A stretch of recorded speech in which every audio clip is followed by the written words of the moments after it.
Hai, minasan, konbanwa. O genki desu ka? Jadi selamat sore dan selamat datang kembali di kelas kursus bahasa Jepang Dwi Chandra College Dwi Chandra University.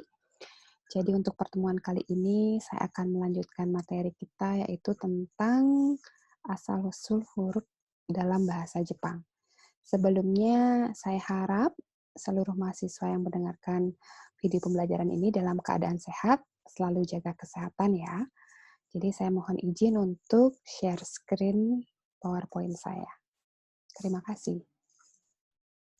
Oke, jadi kemarin kita sudah membahas bahwa dalam bahasa Jepang itu mengenal 3 huruf atau 3 jenis huruf, yaitu hiragana, katakana, dan kanji. Kemarin kita juga sudah membahas apa saja pengertian dari hiragana, katakana, dan kanji. Jadi saya akan review kembali bahwa hiragana merupakan huruf dalam bahasa Jepang yang khusus digunakan untuk mentranskripsi bahasa-bahasa yang asli berasal dari bahasa Jepang. Kemudian kalau katakana adalah huruf-huruf yang digunakan untuk menulis kosakata yang berasal dari luar bahasa Jepang. Contohnya seperti nama kita adalah orang Indonesia. Jadi kita menulisnya dengan katakana, bukan hiragana. Kemudian kanji, kanji itu adalah lambang atau simbol, yang satu lambang atau simbol itu sudah memiliki arti dan sudah memiliki bunyi. Nanti saya akan berikan contohnya seperti apa. Nah, tadi sudah saya jelaskan apakah perbedaan dari hiragana, katakana, dan kanji. Jadi dari slide ini kita bisa melihat bahwa hiragana yang ini adalah huruf A. Kemudian, katakana dalam huruf A ditulis dengan seperti ini. Dan ini merupakan kanji untuk mengatakan huruf A. Jadi saya ingatkan kembali bahwa dalam bahasa Jepang tidak ada konsonan yang berdiri sendiri. Jadi setiap konsonannya itu harus diikuti dengan vokal A, I, U, E, O. Contohnya kaki, kukiku, sasi, susesu, dan selanjutnya. Konsonan yang berdiri sendiri dalam bahasa Jepang itu hanya ada huruf N atau N saja. Yang lainnya tidak ada konsonan yang berdiri sendiri. Nah, ini merupakan adalah huruf-huruf hiragana yang ada dalam bahasa Jepang. Jadi kita mulai dari di sini, itu ada huruf A, kemudian ini maaf ya terpotong, nanti bisa dicari sumbernya seperti apa. Ini adalah huruf I, kemudian U, E, dan O. Dan diikuti dengan kaki kukiku, maaf. Kemudian sa, shi, bukan si, tapi shi. Kemudian su, se, so. Kemudian ada ta, chi, bukan ti, tapi chi. Kemudian tidak ada tu, yang ada tsu. Tsu. TSU ya, tulisannya di bahasa tsu. Kemudian ada T dan To. Dan begitu juga selanjutnya. Untuk huruf ini sudah ada huruf yang sama, ki dan gi. Yang membuat bunyinya ini berubah dari K menjadi G, itu adalah tanda ini yang disebut dengan teng-teng. Jadi setiap huruf yang diikuti dengan teng-teng itu akan berubah dia, konsonannya. Untuk huruf K, jika diikuti teng-teng akan berubah menjadi G. Kemudian jika huruf S, sha, shi, su, se, so diikuti dengan teng-teng, dia menjadi za. Yang ini khusus bukan Z, tapi J. Kemudian tetap dilanjutkan dengan Z, yaitu zu, ze, zo. Kemudian untuk ta, ci, tsu, te, to, jika diikuti teng-teng menjadi da. Ini juga bisa dibaca ji juga. Kemudian ada zu, dan de, dan do. Begitu juga selanjutnya. Kemudian huruf yang bulat ini namanya maru. Jadi ini khusus untuk merubah huruf ha, hi, hu, he, hu. Sorry ya, bukan ha, hi, hu, tapi hu, fu.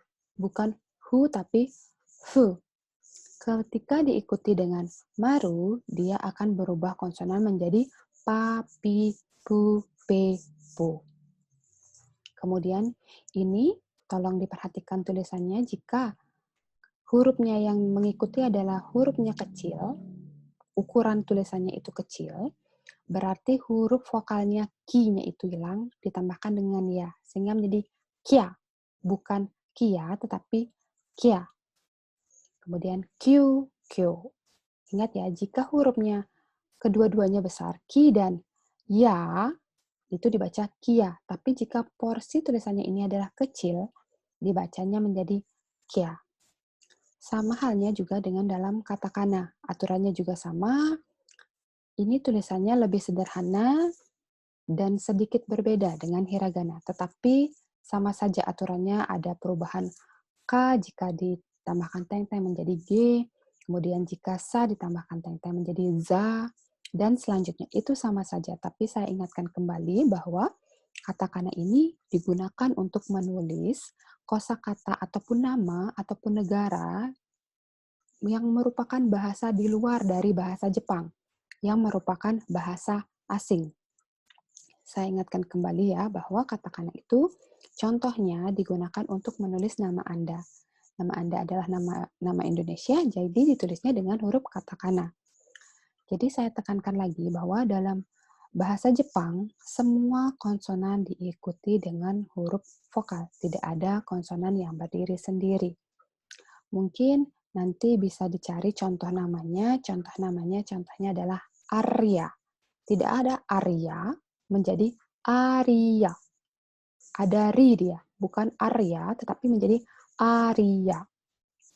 Nanti di video selanjutnya akan saya coba jelaskan dengan mencontohkan langsung dan mempraktekkan langsung bagaimana menuliskan nama kalian ke dalam tulisan Jepang. Kemudian ini contoh untuk kanji. Jadi kanji itu berasal dari benda-benda yang ada di sekeliling kita. Contohnya untuk bulan. Bulan dalam bahasa Jepang itu tsuki. Mereka menulis simbolnya dengan seperti ini. Ini menandakan bulan. Satu simbol ini sudah berarti bulan dan dibaca tsuki. Kemudian contoh lainnya adalah ini. Gunung. Gunung dalam bahasa Jepangnya itu yama. Jika ditranskripsikan atau disimbolkan dengan kanji, dia akan menjadi seperti ini. Contoh lainnya adalah yang ini, hi atau matahari. Ya, mataharinya seperti ini. Kemudian ini untuk hujan, itu dibaca ame. Begitu juga selanjutnya untuk bunga, hana, kemudian ada pohon, itu adalah moku, dan yang lainnya. Nah, ini juga ada kanji untuk atas. Ini kanji atas, bawah, tengah. Kemudian ini kanji besar dan kanji kekuatan, cikara. Maaf, ini terpotong gambarnya. Nanti saya akan revisi kembali. Nah, dari sini kalian bisa melihat perbedaannya. Di sini ada kanji, kemudian ini hiragana, kemudian katakana, romaji. Romaji itu adalah tulisan Latin, kemudian artinya dalam bahasa Inggris. Saya ambil contoh adalah kanji watashi. Kanji watashi, ini satu kanji sudah dibaca watashi. Ditranskripsikan ke dalam hiragana menjadi wa, ini adalah wa, dua huruf yaitu W dan A, kemudian ada ta, T dan A, kemudian ini SHI, shi, watashi. Sama halnya dengan katakana, ada watashi, dalam remaja adalah watashi, dan artinya adalah saya. Kemudian ada kanji ai, ai, satu kanji ini dibaca ai, ditranskripsikan ke dalam hiragana menjadi ai, dalam katakana ai, kemudian romajinya ai, yang artinya cinta atau love. Ini sudah saya jelaskan tadi, kanji gunung atau yama, ditulis dengan hiragana ya dan ma, dalam katakana juga ya dan ma, yama yang artinya mountain atau gunung. Ini juga ibu kota negara Jepang, Tokyo. Jadi, saya jelaskan sedikit, dalam bahasa Jepang itu mengenal dua konsonan yang berderetan atau beriringan. Jadi, jika salah satu, di sini ada TOU, jika salah satu U-nya hilang, itu akan merubah makna. Jadi, tolong diperhatikan tulisannya ya, ada T-O-U-Kyo-U. Tokyo. Jika dibaca menjadi Tokyo, bukan Tokyo, tapi Tokyo. karena vokalnya double atau rangkap. Ya, itu mungkin penjelasan saya tentang huruf hiragana, kanji, dan katakana. Jadi di video ini saya juga akan sekalian melanjutkan untuk tema pelajarannya kita, yaitu aisatsu atau salam. Tentu kalian sudah tahu beberapa salam dalam bahasa Indonesia, contohnya jika ada matahari terbit, kita mengucapkan selamat pagi. Dalam bahasa Jepang, selamat pagi adalah ohayo gozaimasu. Ada ohayo gozaimasu dan ohayo. Jadi, perbedaannya adalah ohayo gozaimasu dan ohayo. Ohayo gozaimasu itu kita gunakan ketika kita menyapa seseorang yang hubungan kekerabatannya tidak dekat, atau lebih tinggi, atau atasan. Jadi kita mengucapkan bahasa yang formal, ya. Jadi ohayo gozaimasu itu adalah bahasa yang formal atau sopan. Sedangkan ohayo, tentu yang sering menonton anime sudah tahu kalau ohayo ini adalah sapaan yang digunakan jika hubungan kekerabatan kalian dekat. Ingat kembali, ohayo gozaimasu, selamat pagi. Ohayo gozaimasu dan ohayo. Kemudian kalau sudah siang, selamat siang tentunya, yaitu konnichiwa. Konnichiwa. Jadi selain digunakan untuk menyapa selamat siang, konnichiwa ini biasanya digunakan untuk menyapa lawan bicara yang baru kita bertemu. Entah itu pagi atau siang ataupun malam, dia bisa menggunakan sapaan konnichiwa atau bisa disebut dengan halo. Ya. Kemudian kalau sudah malam, konbanwa. Selamat malam adalah konbanwa. Jadi diingat kembali. Kemudian kalau Anda akan tidur, selamat tidur, yaitu oyasumi nasai. Selamat tidur. Kemudian kalau Anda akan makan, yang nonton anime pasti tahu ya, ucapan syukurnya adalah itadakimasu. Itadakimasu. Itadakimasu ya. Selamat makan. Kemudian mengucapkan terima kasih. Arigatou gozaimasu. Sama halnya dengan ohayo gozaimasu dan ohayo. Di sini ada dua juga, yaitu arigatou gozaimasu dan arigatou. Arigatou gozaimasu dan arigatou. Jadi arigatou gozaimasu itu adalah sapaan yang sopan jika hubungan kekerabatannya jauh atau untuk diucapkan terima kasih kepada yang status sosialnya lebih tinggi. Sedangkan kalau arigatou itu adalah ucapan terima kasih kepada sesama teman yang hubungan kekerabatannya sudah sangat dekat. Ya. Kemudian jika seseorang mengucapkan terima kasih, kalian akan membalas dengan terima kasih kembali. Jadi ini tidak ada tulisannya, jadi mohon diingat untuk terima kasih kembali atau tidak apa-apa. Iie doitashimashite. Saya ulangi lagi sekali. Iie doitashimashite. Ketika teman ada mengucapkan terima kasih kepada kalian, kalian akan mengucapkan arigatou gozaimasu. Dan untuk terima kasih kembali adalah iie doitashimashite. Iie doitashimashite. Ingat ya, do, bukan do. Tapi doitashimashite. Do-nya panjang. Ya. Kemudian yang ini ada sayonara. Tentu sudah saya dengar artinya sayonara, selamat tinggal. Itu akan berpisahnya dalam waktu yang cukup lama. Kalian mengucapkannya sayonara. Kemudian ada dewa mata. Dewa mata artinya sampai jumpa atau sampai ketemu lagi. Kemudian ada dewa mata ashita. Tadi dewa mata adalah sampai jumpa atau sampai ketemu lagi. Ashita itu adalah besok. Jadi dewa mata ashita adalah sampai jumpa besok. Selanjutnya ada dewa mata raishu. Raishu adalah minggu depan. Sehingga dewa mata raishu sampai jumpa minggu depan. Ya, tolong diingat ada sayonara. Kemudian ada dewa mata ashita, dan dewa mata raishu. Raishu bukan raishu ya, tapi raishu. Karena U-nya double, ada 2. Kemudian saya lanjutkan lagi. Di sini ada Otsukare-sama deshita. Otsukare-sama deshita. Itu artinya terima kasih kerjasamanya. Biasanya di kebudayaan Jepang, ketika kalian sudah selesai kelas atau kalian sudah selesai bekerja bersama-sama dengan tim kalian untuk mengucapkan syukur, biasanya mengatakan hal seperti ini. Otsukare-sama deshita. Otsukare-sama deshita. Kemudian ada gomen nasai. Yang nonton anime pasti sudah sering dengar. Gomen nasai itu artinya maaf. Kemudian ada moshi wake arimasen. Moshi wake arimasen. Moshi wake arimasen ini sama artinya itu maaf, tetapi dalam urutan bahasa Jepang, jadi bahasa Jepang itu sama halnya dengan bahasa Bali.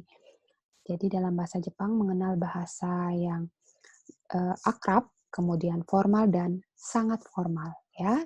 Mungkin dalam bahasa Bali itu ada alus sor, alus midor, dan sor singgih bahasa Bali seperti itu. Jadi kalau moshi wake arimasen ini adalah ucapan maaf jika yang diajak bicara itu adalah orang yang kedudukannya lebih tinggi. Jadi sangat sopan. Biasanya moshi wake arimasen ini digunakan oleh para pelayan yang sedang bekerja di hotel untuk mengucapkan maaf kepada customer atau tamunya. Kemudian ada shitsurei-shimasu. Shitsurei-shimasu itu adalah artinya permisi. Jadi ketika kalian masuk ke suatu ruangan, kemudian kalian ingin mengucapkan permisi, kalian mengatakan seperti ini. Shitsurei-shimasu. Shitsurei-shimasu.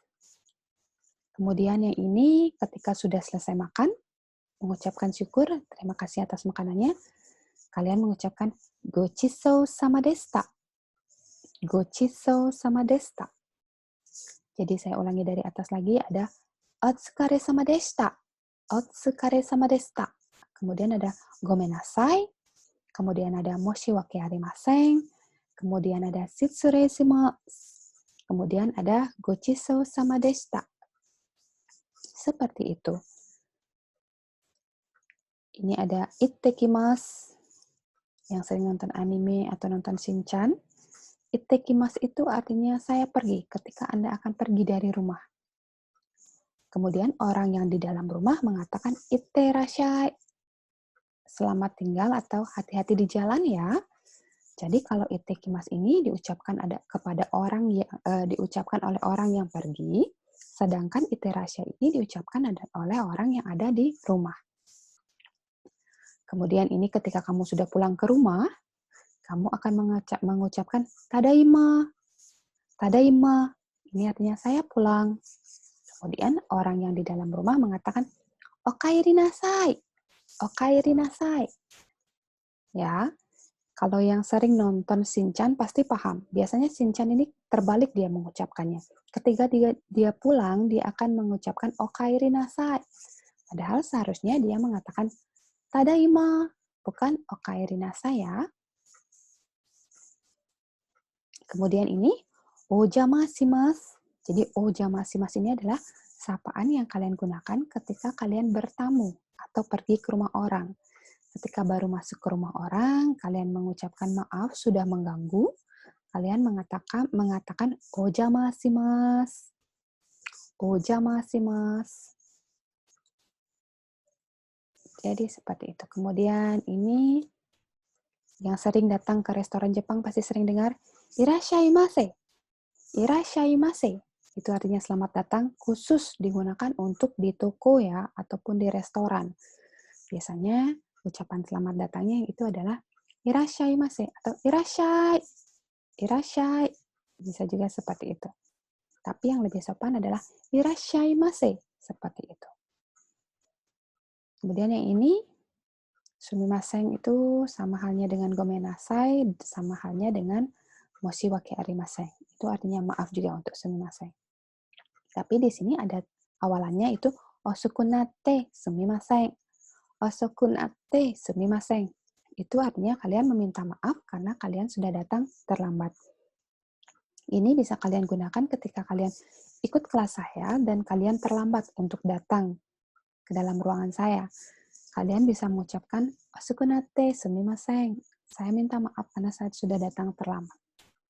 Kurang lebih seperti itu. Kemudian kalau ini ada "Osaki ni shitsurei shimasu." Osaki ni shitsurei shimasu ini biasanya digunakan ketika kalian mendahului untuk pulang atau pergi dari teman-teman kalian. Contohnya, kalian sedang ada di kantor. Karena ada satu hal dan lainnya, kalian harus duluan pulang.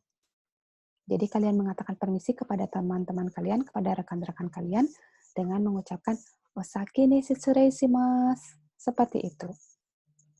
Kemudian ada "Ganbatte kudasai." "Ganbatte kudasai" itu artinya semangat. Kemudian ada "Ohisashiburi desu ne." "Ohisashiburi desu ne." Itu artinya lama tidak jumpa. Mungkin sekian video untuk kali ini. Kalau ada pertanyaan bisa diajukan di grup kita ya, di grup Bahasa Jepang di Gender College. Baik, saya akhiri sampai di sini. Selamat sore dan terima kasih. Sampai berjumpa di video-video selanjutnya.